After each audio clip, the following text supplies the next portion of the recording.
بسم اللہ الرحمن الرحیم۔ یہ واقعہ امیر المومنین حضرت علی کرم اللہ وجہہ کے دور مبارک کا ہے۔ دو مسافر کافی چلنے کے بعد تھک گئے تو انہوں نے شدت سے بھوک محسوس کی۔ دونوں ایک سایہ دار درخت کے نیچے اطمینان سے بیٹھ گئے اور اپنے اپنے توشے دسترخوان پر رکھ دیے۔ ایک کے پاس 5 روٹیاں تھیں اور دوسرے کے پاس 3۔ ابھی کھانا شروع بھی نہیں کیا تھا کہ ایک تیسرا مسافر پاس سے گزرا۔ اس نے سلام کیا، انہوں نے سلام کا جواب دیا اور اسے کھانے کی دعوت دی۔ وہ بے تکلف ہو کر شریک ہو گیا۔ تینوں نے روٹیاں برابر کھائیں۔ کھانا ختم ہونے کے بعد وہ صاحب کھڑے ہوئے، ان دونوں کے پاس 8 درہم رکھتے ہوئے کہا کہ میں نے آپ دونوں صاحبان کا جو کھانا تناول کیا ہے اس کے عوض یہ درہم رکھ لیجئے۔ وہ صاحب تو دام دے کر چلے گئے، مگر ان دونوں حضرات کے درمیان بٹوارے کو لے کر تنازع جھگڑا شروع ہو گیا۔ جن صاحب کی 5 روٹیاں تھیں ان کا کہنا تھا کہ 5 درہم میرے اور 3 تمہارے۔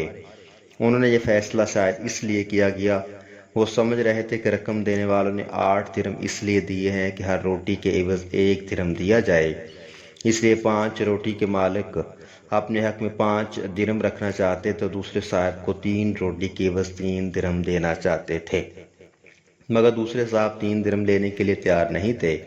ان کا کہنا تھا کہ یہ رقم چونکہ دونوں کو ایک ساتھ دی گئی ہے اس لیے اس کا برابر حصہ کیا جائے، اس طرح میرے حصے میں 4 درہم آنے چاہیے۔ وہ 4 درہم لینے کے لیے باضد تھے۔ آخر باہمی گفت و شنید کہنے سننے سے مسئلہ نہ حل ہوا تو امیر المومنین حضرت علی رضی اللہ عنہ کے بارگاہ میں فیصلے کے لیے حاضر ہو گئے۔ دونوں نے پورا واقعہ تفصیلاً بیان کر دیا۔ پورا واقعہ سننے کے بعد آپ نے 3 روٹی والے سے فرمایا کہ جب تمہارا ساتھی 3 درہم دینے کے لیے تیار ہے تو تم 3 درہم پر راضی ہو جاؤ، لیکن وہ 4 پر ہی اڑا رہا۔ آپ نے اس سے فرمایا کہ ویسے وہ تمہیں 3 درہم دے کر تم پر احسان ہی کرنا چاہتا ہے، ورنہ انصاف کا تقاضا یہ ہے کہ تمہیں 1 ہی درہم ملنا چاہیے۔ اس شخص نے بہت ہی ادب سے کیا، سبحان اللہ، اگر انصاف کا یہی تقاضا ہے تو مجھے اس کی وجہ بتائیے، میں اسے قبول کر لوں گا۔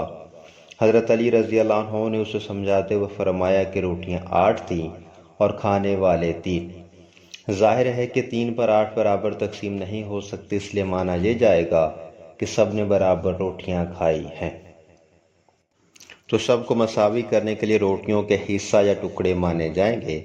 ہر روٹی کو 3 ٹکڑوں میں تقسیم کیا جائے، اس طرح 8 روٹیوں کے 24 ٹکڑے ہو جائیں گے۔ اس حساب سے ہر شخص نے روٹی کے 8 ٹکڑے کھائے ہیں۔ اب چونکہ تمہاری 3 روٹیاں تھیں اس لیے اس کے 9 ٹکڑے ہوئے، جن میں سے 8 ٹکڑے تم نے کھا لیے، باقی بچا 1 ٹکڑا جو تیسرے شخص نے کھایا۔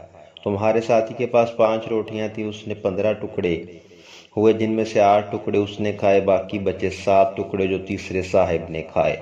تو معلوم ہوا کہ اس شخص نے تمہاری روٹی کا صرف 1 ہی ٹکڑا کھایا ہے، اس لیے تمہارا حق صرف 1 ہی درہم ہے، اور تیسرے نے اس ساتھی کی روٹی کے 7 ٹکڑے کھائے ہیں، اس لیے اس کا حق 7 درہم ہے۔ وہ شخص اسی فیصلہ پر راضی ہو گیا۔ غور فرمائیے کہ مقدمہ کتنا پیچیدہ تھا اور کتنی آسانی سے فیصلہ ہو گیا۔ حضرت علی رضی اللہ عنہ اپنے ان فیصلوں کی وجہ ہی سے مشہور تھے۔ اللہ تعالیٰ آج بھی ہمیں ایسے ہی قاضی اور حکمران عطا فرمائے۔